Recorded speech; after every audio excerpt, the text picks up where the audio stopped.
Arizona basketball is off in Israel right now, and they've been on some streaming that we've been watching, keeping an eye on them. Let's talk about what you need to know on Locked On Wildcats.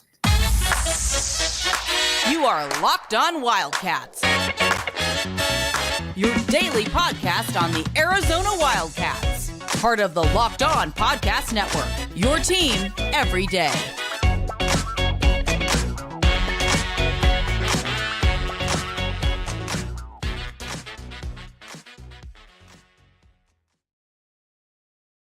Thanks for keeping it locked on Wildcats and making this your first listen of the day. This show is brought to you by FanDuel. All right, we got a lot to get to this show. First and foremost, though, we need to talk a little bit about where exactly Arizona is in the grand scheme of things in Israel. All right, as many of you know, there is a Arizona is overseas right now playing basketball, and I think this is a great idea right now for Arizona for a variety of reasons. But first, Arizona needed to get a little bit tougher. I don't think that there's any real doubt about that. And not only did Arizona need to get tougher, Arizona needed to build a little bit of a camaraderie with each other, because keep in mind, there's so many new faces on this team and so many different parts. And that's something that I think Arizona fans need to certainly keep in mind.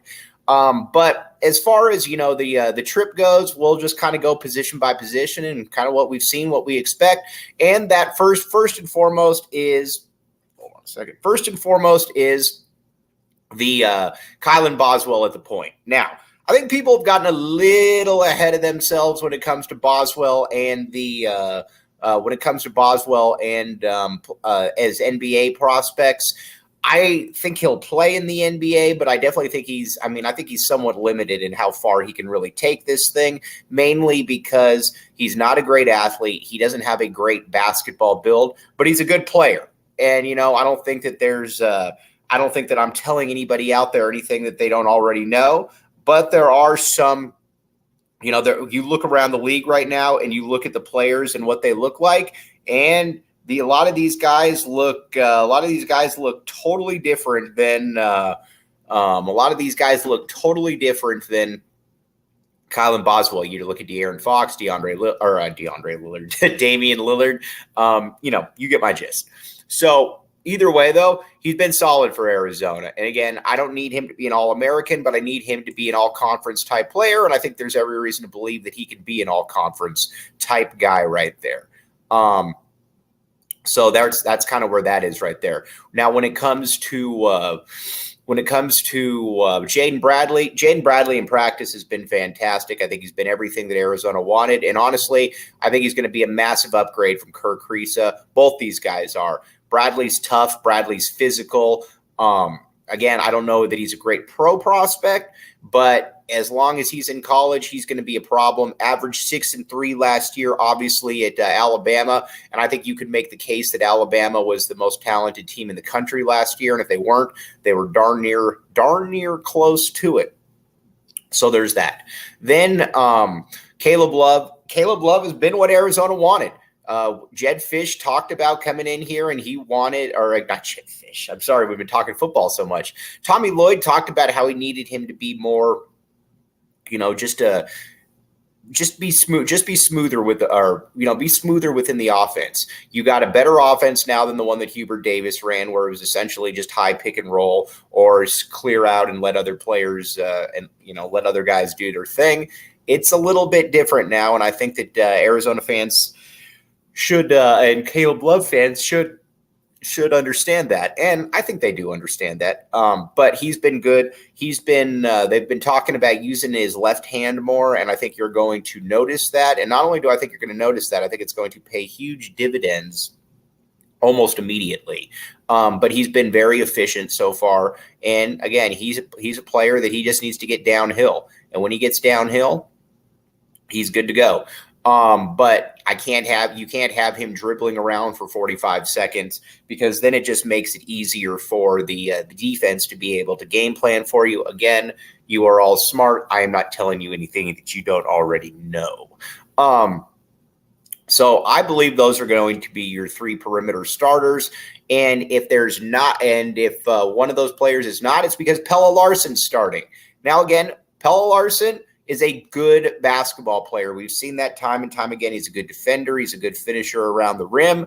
Pelle is just very limited in certain realms that will always prevent him, in my opinion, from playing in the NBA. He can't dribble the ball, which is obviously an odd problem to have, because when your father plays professional basketball, generally they kind of school you to the things that you need to know, and Pelle really never got that one. And the set shot 3 that takes 20 seconds to get off, that will always be an issue as well. You're not going to see him running off screens to be able to shoot threes. That's just not what he's going to be able to do, nor will he ever be able to do that, in my opinion. But he is still a very good player. He's an all-conference type performer, and you can win games with Pelle Larsson in your rotation for sure. Just need to eliminate some of the brain-dead mistakes, and obviously there are some limitations, but he overall, though, I think he can be an 11.4 rebound, 3 assist type guy, something in that realm right there. But then we got to talk about KJ Lewis. KJ Lewis has been I will say a revelation of sorts. See, pardon the pun right there.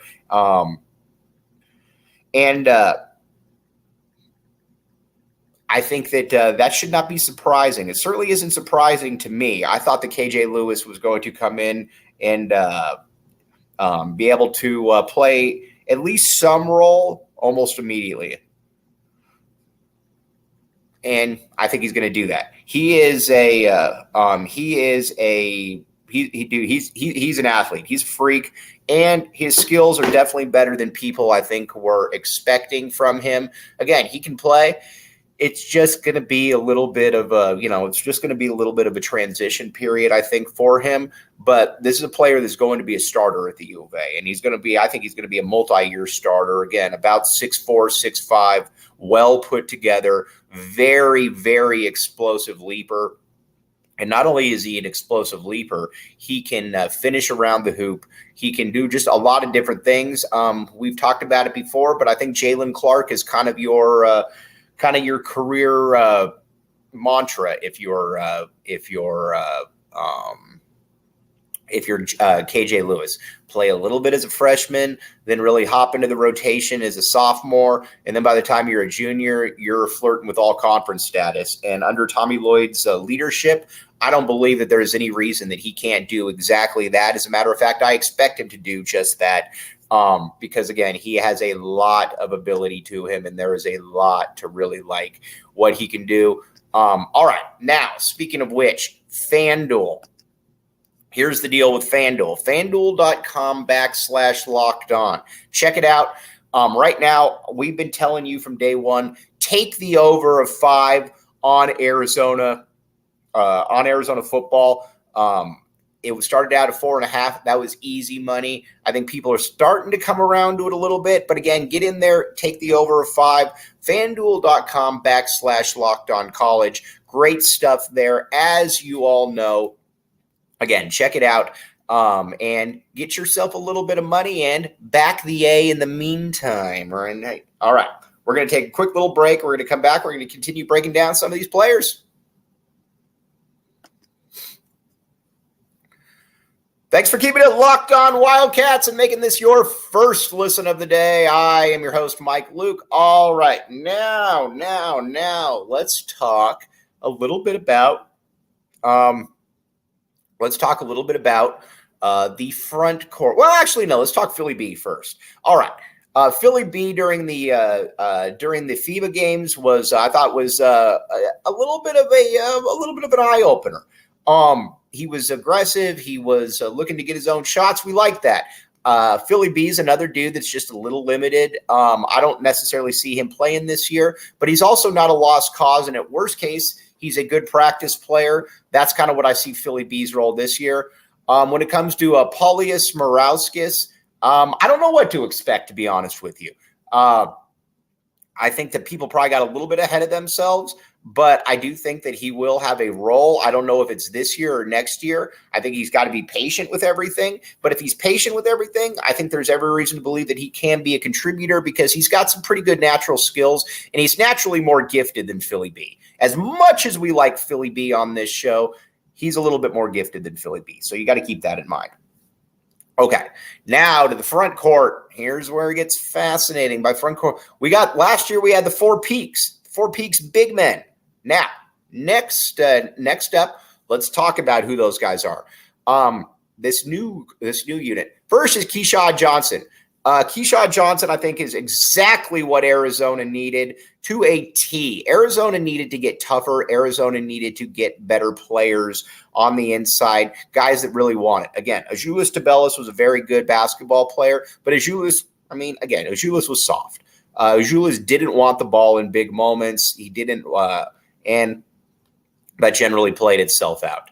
Keshad Johnson is a totally different player. He's not going to be like Zoo and drop 40 in a game or anything like that, but he's probably going to get you 11, 9, and 2 and play ferocious defense at the same time. And that's what Arizona needed. Arizona needed some junkyard dogs, to be honest with you. And Keshad Johnson, I believe, is exactly what Arizona needed. I'm excited to see what he can do going forward because, again, Arizona needed some dudes like that in there. And he's been the coaching staff loves him. We had Jack Murphy on the show. And not only does Murph love him, Murph said that he thinks that he's going to play in the NBA and he's going to be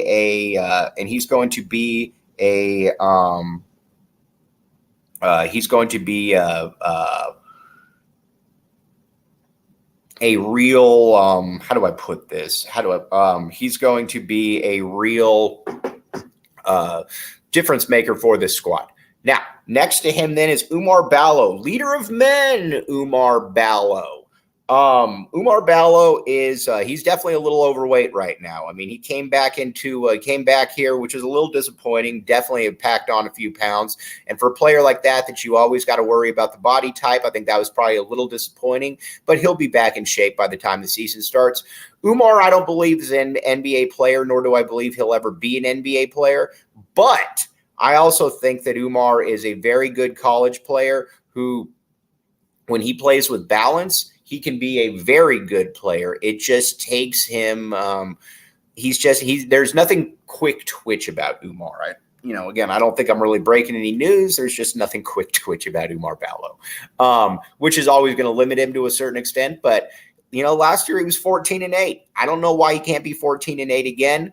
You obviously got a little bit more talent behind him now, which we're going to be talking about in a minute. But Oumar Ballo, I think there's every reason to believe that he can be all conference again. And heck, maybe he comes back another year. I mean, because he's got 2 more years, keep in mind, because of the COVID years. So there's that. But he and Keshad Johnson should be one of the better starting front courts in the country. Not going to be the best, not saying any of that, but it's probably going to be somewhere around top 10. Starting units, as a matter of fact, it might probably be a little bit better than 10, something like that. All right, then we got to talk about Montias Krivas. All right, Krivas is awesome. Krivas, I believe, will be the starting center at the U of A next year. First of all, he's huge. He's legitimately like 7'2", 280. And while he's not fast, he's also not a sloth either. And the way that he moves is pretty well. He's actually had some practices where he's hit some fadeaway 17-footers, which you don't expect to see. With his back to the basket, he's very good. And not only is he very good, he's going to be able to make some plays.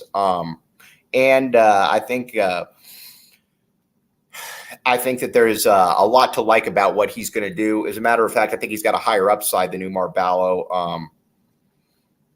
And not only do I think he's got a higher upside than Oumar Ballo, I think that he is probably going to start really cutting into some of those minutes. And I think he's going to start cutting into some of those minutes very, very quickly. Because again, he's good. You can tell that he's ready for this moment. Nothing is going to take him by surprise. That's for sure. Because again, he's been playing, and again, he's good. He's better than Henry, who we'll get to in a second. That's not a slight towards Henry. It's just more of a compliment towards Krivas. Now, speaking of Henry, This could be a big year for Henry. We're going to find out a lot about Henry this year because keep in mind, he came in here. A lot of people thought that he was going to.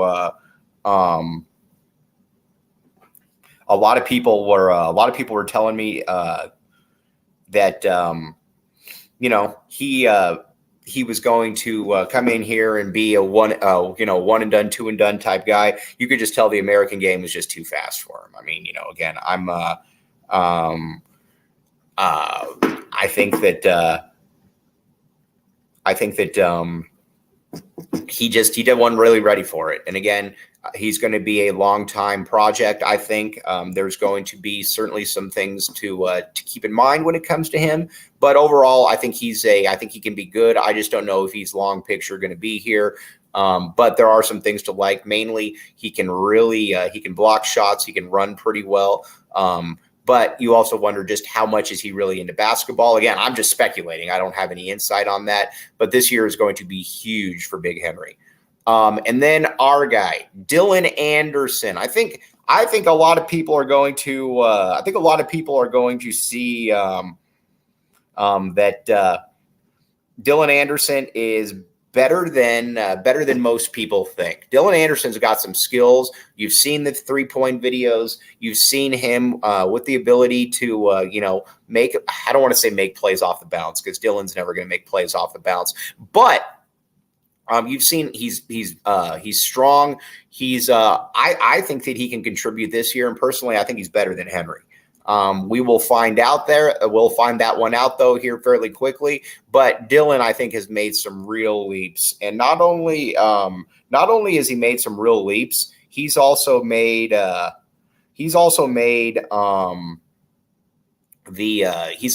requisite moves to try to put himself into position to succeed. And you got to give him a ton of credit, a ton of kudos for exactly that. Now, let's talk a little bit about what this overall trip, what you want to get out of this and from the preseason.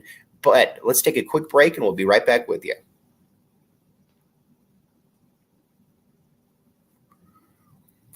Thanks for keeping it locked on Wildcats. I'm your host, Mike Luke. All right. Now, let's talk a little bit about this because this team needs to get a little bit better. They just need to get a little bit tougher, and I'm glad about this out-of-conference schedule they have. I think it's perfect for them.